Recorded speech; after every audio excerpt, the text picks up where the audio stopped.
Olá, pessoal! Me chamo Camila, sou especialista de educação profissional do Senai Espírito Santo e coordenadora metodológica do SAEP.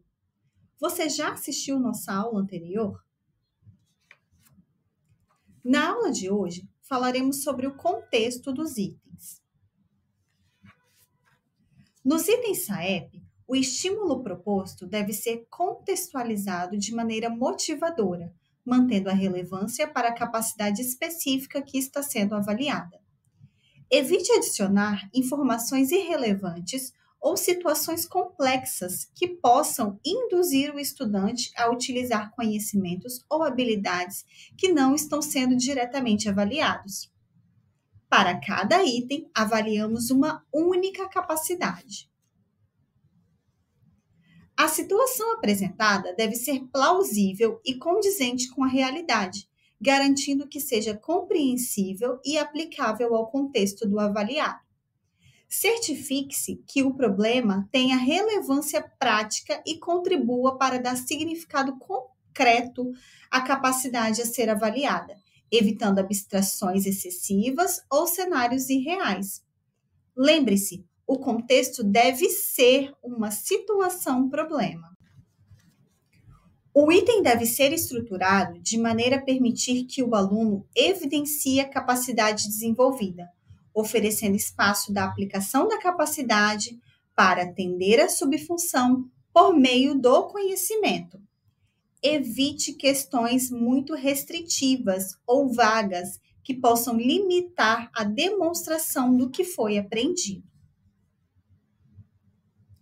A situação descrita deve ser clara, contextualizada e acompanhada de um comando que oriente o aluno de forma objetiva sobre o que se espera como resposta.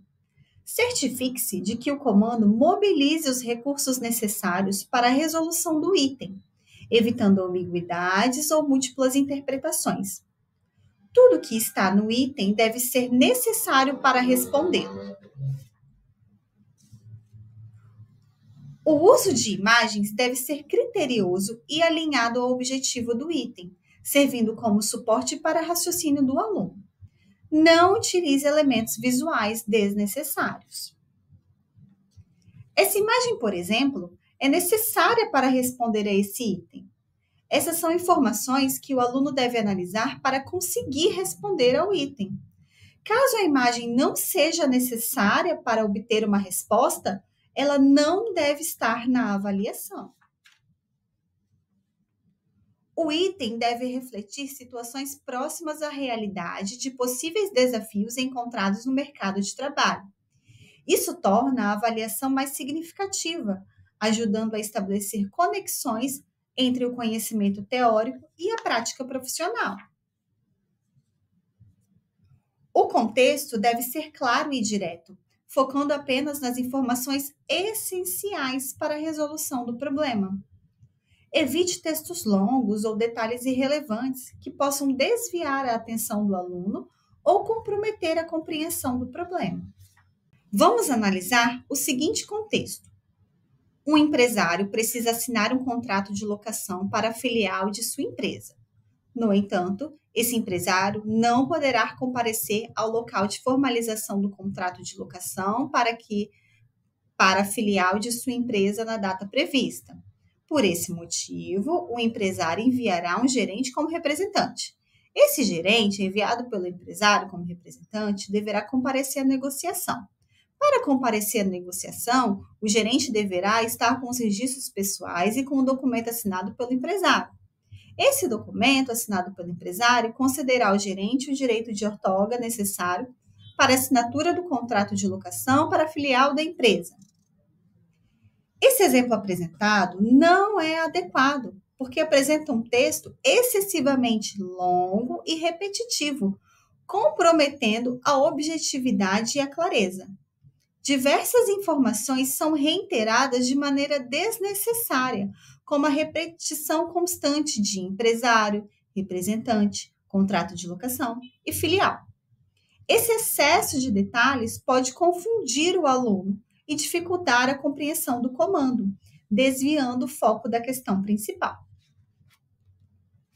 Já esse exemplo é uma versão aprimorada, porque apresenta um contexto de forma mais clara, mais direta, mais objetiva, sem informações redundantes. O texto mantém apenas os elementos essenciais para a compreensão da situação, garantindo assim que o foco seja preservado e que o aluno compreenda rapidamente o problema proposto.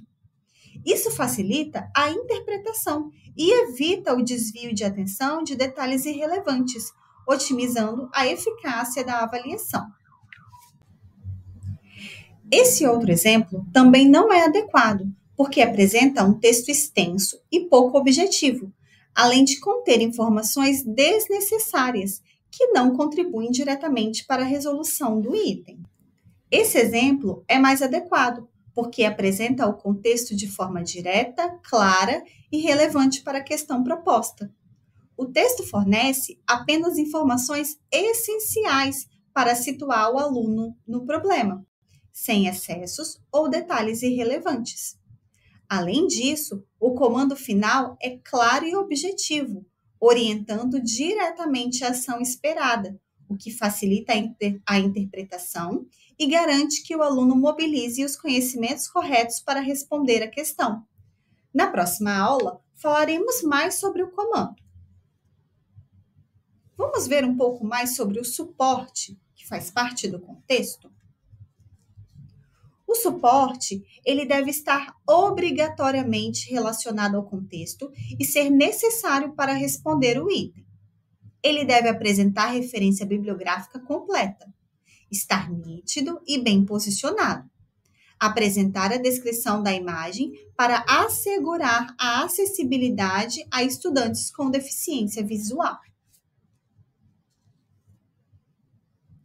No contexto de elaboração de itens avaliativos, as imagens devem ser utilizadas exclusivamente quando contribuem diretamente para a compreensão ou resolução da questão. Inserir uma imagem apenas por tornar o item visualmente mais atraente, uma imagem bonitinha, pode causar distração ou confusão no aluno, desviando o foco do problema principal.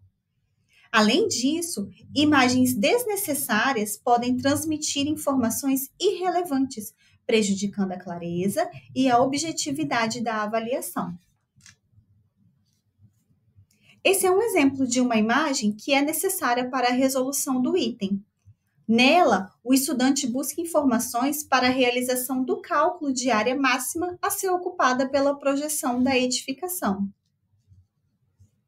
Além disso, a descrição textual da imagem é essencial para garantir a acessibilidade e inclusão de alunos com deficiência visual. Esse recurso permite que eles compreendam o conteúdo visual por meio de tecnologias assistivas como leitores de telas. A descrição deve ser detalhada de toda a imagem, transmitindo informações que são fundamentais para a interpretação e o contexto da questão. Assim, todos os alunos têm igualdade de condições para responder adequadamente. Aqui na direita, temos a descrição dessa imagem. Ela inicia dando um panorama geral da imagem e depois detalha cada elemento. Fala da estrutura do lote, da legenda, das cores, dos recuos, das dimensões, possibilitando assim a acessibilidade na resolução desse item. Vamos ver alguns exemplos de itens e tentar identificar os erros? Observem esse item.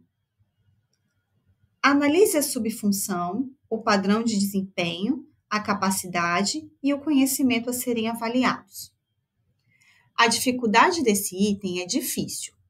A subfunção é planejar obras de edificações. O padrão de desempenho é estabelecendo as metas de produção em função do projeto, contrato e orçamento da obra. A capacidade é elaborar cronograma de serviços.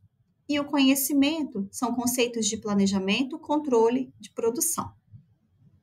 Agora vamos ler o item. O Lean Construction, ou produção enxuta, é uma filosofia que veio para atender melhor as necessidades dos clientes, mudando as formas de se planejar e executar uma obra. foi desenvolvida pelo sistema Toyota de produção.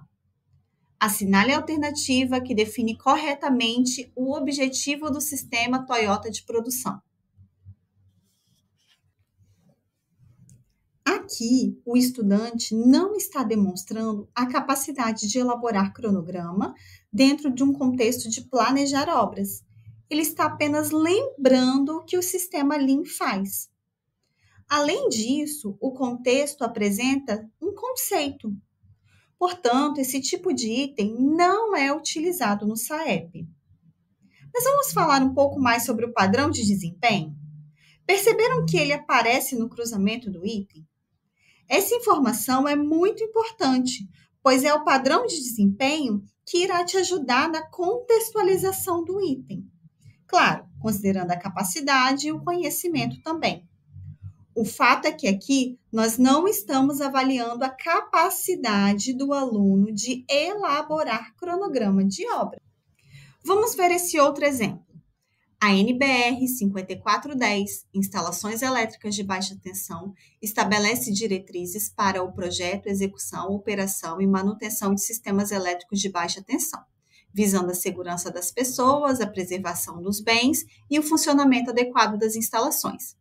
Segundo a norma, e como alternativa de projeto luminotécnico, podem ser adotados alguns critérios para determinar a carga de iluminação de cada ambiente. Agora vamos ler o comando. Conforme a NBR 5410, qual a carga mínima de iluminação para um cômodo de 15 metros quadrados? Aqui temos novamente um contexto que não é uma situação problema. Além disso, percebem que para a resolução do item não é necessário ler o contexto? O aluno que possui conhecimento desse assunto, apenas lendo o comando, consegue resolver. A capacidade de aplicar técnicas e normas de dimensionamento pode ser atendida, desde que o contexto e o comando sejam refeitos. E esse exemplo? Os desenhos técnicos têm como principal característica fornecer informações importantes para a execução da edificação por profissionais qualificados. Essas informações vão desde cotas de cada elemento do projeto, à identificação do proprietário e o responsável técnico. Desenho elaborado para edificação. O comando. Nos desenhos técnicos, o elemento responsável por fornecer as informações básicas de reconhecimento prévio de cada projeto é... Mais uma vez, temos o contexto com apenas um conceito e não uma situação-problema. Além disso, apenas lendo o comando, também é possível responder ao item. Parabéns! Você chegou ao final da aula 2. Na próxima aula, veremos sobre o comando dos itens.